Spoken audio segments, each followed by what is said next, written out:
Vamos falar de um tema bastante interessante porque a saúde e o bem-estar dos colaboradores são, sem dúvida, um diferencial em qualquer empresa.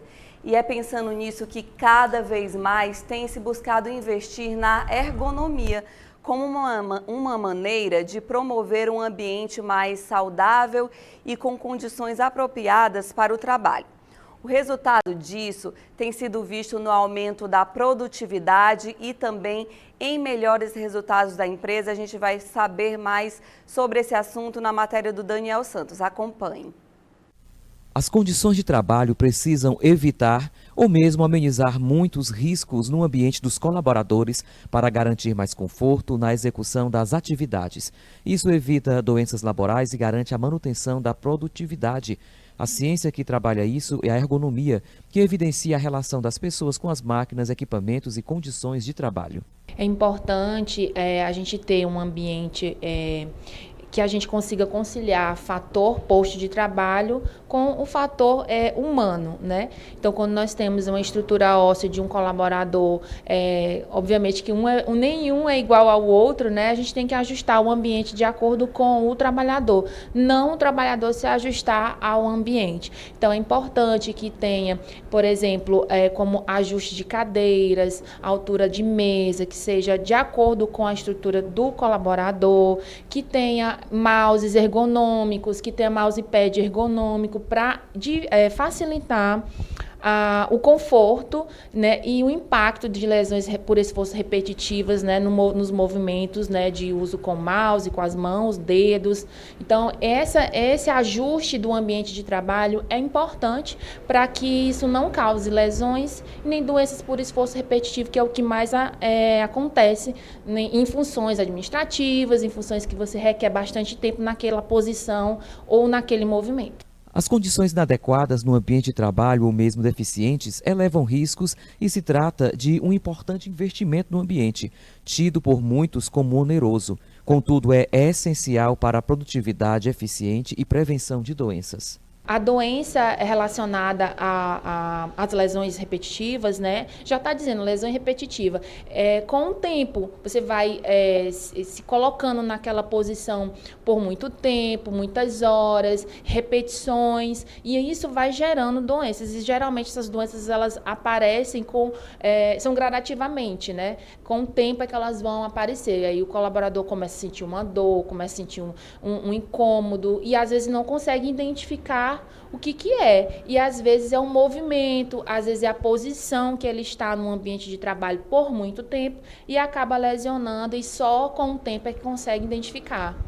Em Parnaíba, a adequação dos equipamentos e condições de trabalho em favor do ambiente saudável é ainda tímida. Nós não conseguimos trazer o que realmente deve ter dentro do ambiente de trabalho para dentro das empresas, porque isso tudo requer custos, requer uma adaptação do local. Então, às vezes, você tem que preparar o local, tem que ter um computador mais adequado, tem que ter a questão de um mouse diferenciado, que é um pouco mais caro.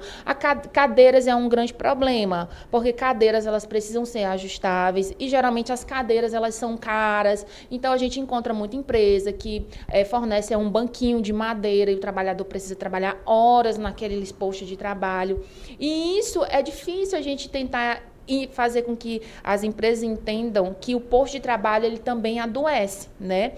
O fator ergonômico ele não é classificado como um risco que possa ser ensejador de aposentadoria especial, né? Não está enquadrado como um risco físico, químico, não biológico. Ele já é um outro grupo que é o ergonômico.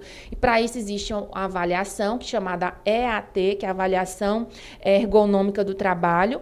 E essa avaliação é onde a gente vê o que precisa ser melhorado, o que precisa ser alterado para trazer conforto, para trazer uma qualidade de vida, consequentemente um desempenho melhor daquele funcionário, porque funcionário com dor, funcionário lesionado não trabalha, né? Existe o índice de afastamento, existe todo algo negativo que quando a gente não tem o fator entre posto de trabalho e o fator humano, né, que possa relacionar isso, pode trazer de ruim para a empresa. E às vezes o investimento, ele não é um gasto, ele é um investimento, né? A partir do momento que nós temos um ambiente mais adequado, nós vamos ter uma qualidade de vida melhor de trabalho para os funcionários e para a empresa. A ergonomia no trabalho é essencial no cuidado que a empresa deve ter com seus colaboradores, pois com melhores condições de trabalho, mais produtividade é o caminho.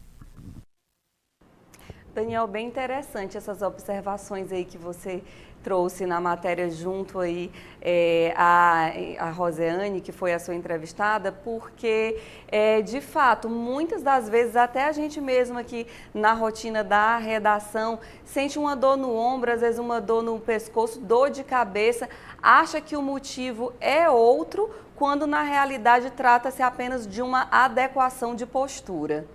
A Rosiane falou, né, que ela apresentou uma dor no braço, ela não sabia o que era, uma problemática, até o dia que ela identificou que era por conta da forma como ela segurava o celular com o dedo midinho, e isso lhe acarretou um problema que não tem mais volta. Essa é a parte grave da situação, que teve dificuldade de identificar, mas identificou, e é apenas um caso de tantos outros aí na sua loja que você trabalha.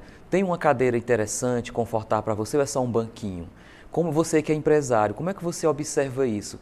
Porque ter qualidade não é custo, não ter qualidade é um custo, porque a pessoa pode ter fadigas, pode apresentar lesões por esforço repetido, e a pessoa pode inclusive recorrer à justiça, por exemplo, no caso de ela ficar inutilizada por conta de uma doença laboral que adquiriu no serviço. Claro que a ergonomia está em outro grupo, então ela não é levada tão a sério, por isso a importância de trazer esse tipo de temática, porque todos nós trabalhamos, e é preciso ter um ambiente, né, adequado, que a própria pessoa se adapte, observe sua postura, como a própria Rosiane colocou, né, o mouse, a altura da tela do computador. Se você trabalha muito tempo em pé, ter um banco, um local que seja adequado, próprio, para que você tenha um descanso que seja condizente às suas necessidades. A questão da iluminação, o ar-condicionado, uma pessoa num lugar quente, ela fica estressada fácil, tem dificuldade de pensar, a iluminação excessiva ou uma baixa iluminação também afeta profundamente na produtividade.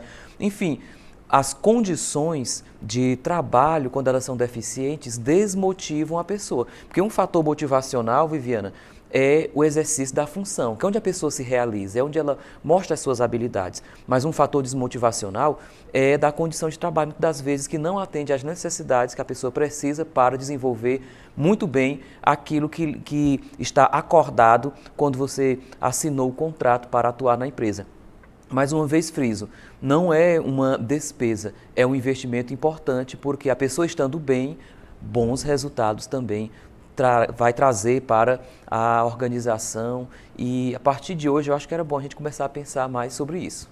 É verdade, como bem destacou a Roseane aí na matéria, funcionário doente não trabalha, né? Não gera produtividade, assim lucro para a empresa, onde quer que esteja ali, em qualquer função que esteja ocupando. Muito bacana as observações, Daniel, parabéns pela reportagem.